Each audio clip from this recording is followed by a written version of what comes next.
તો મહારાષ્ટ્ર, ઝારખંડ વિધાનસભાનું ખાસ મહત્વપૂર્ણ પરિણામ છે તે જાહેર થઈ ગયું છે. સાથે જ ગુજરાતની વાવ વિધાનસભાની પેટા ચૂંટણીનું પરિણામ પણ જાહેર થઈ ચૂક્યું છે.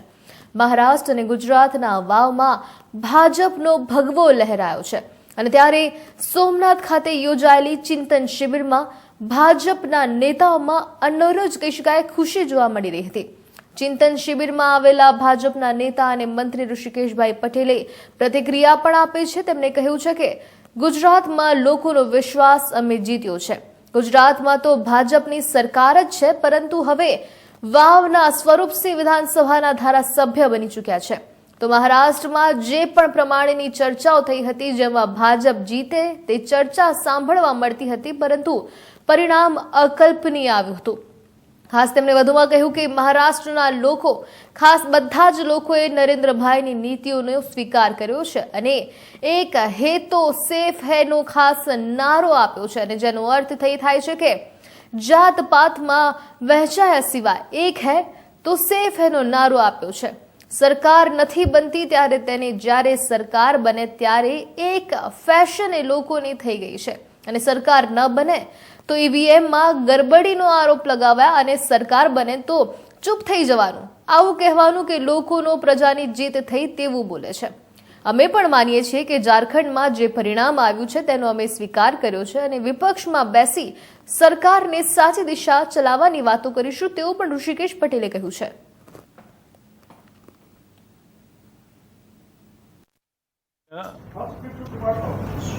નરેન્દ્રભાઈ મોદી સાહેબે મુખ્યમંત્રીના કાર્યકાળમાં વહીવટી વ્યવસ્થાઓને અને રાજ્યની પ્રજાને અને અંતિમ પ્રજા સુધી સરકારી સેવાઓ પહોંચે, ખૂબ સારી રીતે પહોંચે અને પ્રજાને ક્યાંય નાની મોટી મુશ્કેલીઓ ના પડે એની ચિંતા અને મનન માટે ચિંતન શિબિરનું આયોજન કર્યું હતું. એ જ કડીમાં આદરણીય ભૂપેન્દ્રભાઈ પટેલ સાહેબના નેતૃત્વમાં 11મી ચિંતન શિબિરનું આયોજનનું આજે સમાપન થયું છે. અને એમાં જે મુખ્ય વિષયો મેં પહેલાં પણ આપ સૌને કહ્યા હતા, રાજ્યની અંદર રોજગારીની તકો કેવી રીતે વધુને વધુ ઉપલબ્ધ થાય. હાલાકી સમગ્ર દેશમાં રોજગારી આપવામાં ગુજરાત પ્રથમ છે, છતાં પણ આટલેથી આપણને સંતોષ નથી. રાજ્યના યુવાનોને વધુમાં વધુ રોજગારીઓ મળી રહે એની માટે વિગતવાર જૂથો પાડી, જેમાં સિનિયર અધિકારીઓ, મંત્રીશ્રીઓ, સિનિયર અધિકારીઓ એક ગ્રુપોમાં બેસી અને એનું ચિંતન મનન કર્યું. કયા કયા ફિલ્ડની અંદરથી ક્યાં ક્યાં વધુ રોજગારીની તકો આપણને ઉપલબ્ધ થાય, અને એ બાબતના તમામ જૂથોની ચર્ચા પછી એના ભલામણો, રિકમેન્ડેશનને એક ભેગી કરી, એકત્રિત કરી અને આખો અહેવાલ સરકારશ્રીને આપશે અને એના અમલીકરણ માટે પણ ઝડપથી આ બાબતો કેવી રીતે અમલમાં આવે અને રોજગારી સુધી યુવાનો પહોંચે એની ચિંતા. ગ્રામ્ય સ્તરે પણ આવક કેવી રીતે વધે, લોકોની આવક, ગામડાઓમાં વસતા લોકો માટે આવકો વધારવાના સ્ત્રોત કેવી રીતે વધી શકે એની પણ જૂથ ચર્ચાઓ થઈ. એનો પણ રિપોર્ટ સબમિટ થયો. અને ખાસ કરી સરકારી યોજનાઓ જે બનતી હોય છે એ અંતિમ અને છેવાડાના અને જેને આપવા લાભ લેવા પાત્ર હોય એ તમામ લોકો સુધી ટેકનોલોજીના માધ્યમથી એ મદદો, એ લાભ એમના સુધી પહોંચે અને એક પણ લાભાર્થી બાકી ના રહે એના માટે પણ ટેકનોલોજીના ઉપયોગથી આવતા સમયમાં એક સરસ કલ્પપત્ર જેવું એક કાર્ડ દ્વારા એ તમામ માહિતી પ્રત્યેક કુટુંબની, એક ફેમિલીની માહિતી એમાં એકત્ર કરી અને ભવિષ્યમાં આ બીજા જે કાર્ડ ચાલે છે એવી રીતે અલગનું નથી, પરંતુ તમામ માહિતી એક જ કાર્ડમાં મળી રહે અને તમામ ડિપાર્ટમેન્ટોનું પણ એનું સંકલન, કારણ કે કાર્ડ ઘણા છે, જુદા છે, પરંતુ એના સંકલન માટેની વ્યવસ્થા, એનું સંકલન કેવી રીતે થાય, આ બધી ચિંતાઓ પણ એ જૂથ મિટિંગની અંદર કરવામાં આવી અને એનો અહેવાલ પણ એ સાદર કર્યો અને એનું પ્રેઝન્ટેશન પણ કર્યું છે.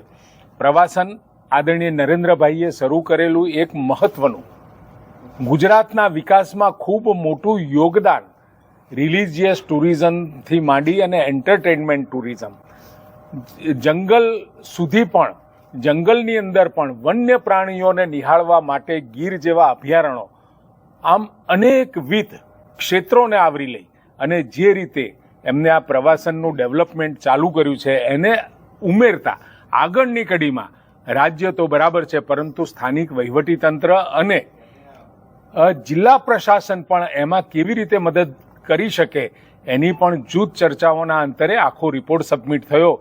એના ઉપર આવતા સમયમાં અમલ થશે અને સ્થાનિક સ્વરાજ્યની સંસ્થાઓનું યોગદાન વહીવટીતંત્રમાં કેવી રીતે વધે એ બાબતે પણ ખૂબ વિશદ ચર્ચાઓ થઈ. આમ 5 વિષયોની વિશદ ચર્ચા થયા પછી એનું પ્રેઝન્ટેશન પણ થયું અને સાથે સાથે 2036ની અંદર ઓલિમ્પિક માટે આપણે આશાવાદી છીએ, ભારત આશાવાદી છે, ત્યારે ગુજરાત એમાં લીડ લે અને લીડ લીધા પછી અહીંયાથી જ વધુ ને વધુ લોકો પાર્ટિસિપેટ કરે અને વધુ મેડલ ગુજરાત અને દેશને કેવી રીતે મળે એ બાબતનો પણ એક રોડ મેપ અને એ દિશામાં પણ એનું ચિંતન થયું. એ સિવાય રાજ્યની સેવાઓ માટે એના સુદૃઢીકરણ માટે ડીપ ટેકનો ઉપયોગ, આર્ટિફિશિયલ ઇન્ટેલિજન્સ, ડેટા એનાલિસિસ, કર્મયોગના મૂળભૂત 6 સિદ્ધાંત, કારણ કે બધા કર્મયોગીઓ ભેગા થયા હતા. આ લોકશાહીની અંદર ચૂંટાયેલા પ્રતિનિધિઓ અને સાથે અધિકારીઓ ભેગા મળી એક સરકારનો સંદેશો, સૌ બધા એક છીએ એ સંદેશો આદરણીય ભૂપેન્દ્રભાઈએ પણ આપ્યો. સૌએ સાથે મળી અને ગુજરાતની બહેતરી માટે અને ગુજરાતના ભલા માટે અને ગુજરાતને દેશની અંદર પ્રથમ નંબરે અથવા તો સર્વ શિરમોર બનવા માટે એક સંદેશો એમને જે આપ્યો, એક વાઇબ્રન્ટ ચેતનવંતુ એક વાતાવરણ એટમોસ્ફિયર ક્રિએટ થયું અને તમામ અધિકારીઓ અને મંત્રીઓ સહિત તમામ લોકો આગામી સમયમાં વધુ ને વધુ સારી રીતે કામ કરી અને લોકો સુધી પહોંચવાનો પ્રયત્ન આ ચિંતન શિબિરમાં એક ઉર્જાવાન એક વાતાવરણથી ઊભો થયો છે. એટલે મૂળભૂત રીતે જે 5 વિષયો અને સાથે કેટલીક ટેકનોલોજીની માહિતીઓ મળતા ખૂબ જ એક સુંદર એવું વાતાવરણની અંદર તમામ બાબતોથી અધિકારીઓ સહિત અને મંત્રીઓ સહિત તમામ લોકોને અવગત કરાયા. ગુજરાતની અંદર હંમેશા કમળ ખીલેલું છે.